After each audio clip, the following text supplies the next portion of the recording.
2026 ခုနှစ်မှာပိုပြီးအောင်မြင်မှုရရှိလာနိုင်တဲ့အပြမင်းသမီးလေး10ယောက်ကိုပြောပြပေးမှာဖြစ်ပါတယ်။ဘယ်သူတွေလဲအဆုံးထိကြည့်သွားကြရအောင်။ Number 10 Shrooms Q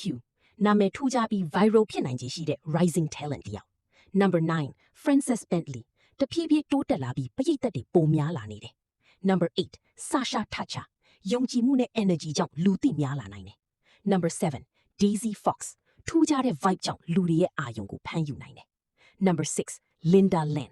နိုင်ငံတကာပရိသတ်ထိတက်လာနိုင်တဲ့အလားအလာရှိတယ်။ Number 5 Cheerleader Kate ကိုပိုင်စတိုင်ခိုင်မာပြီးနောက်တစ်ဆင့်တက်လာနိုင်တယ်။ Number 4 Eva Amira မျိုးဆက်အသစ် talent တစ်ယောက်အနေနဲ့အလွန်မြန်ဆန်စွာတိုးတက်လာနေတယ်။ Number 3 Risa May ပရိသတ်အခြေကမြန်တက်လာပြီးအောင်မြင်မှုကြီးရနိုင်တယ်။ Number 2 Lilibet Saunders စတိုင်နဲ့ personality ကြောင့်လင်းမြန်စွာနာမည်တက်လာနေတယ်။ Number 1 Angie Faith look နဲ့ယုံကြည်မှုကြောင့်အကြီးဆုံး breakout ဖြစ်လာနိုင်တဲ့သူ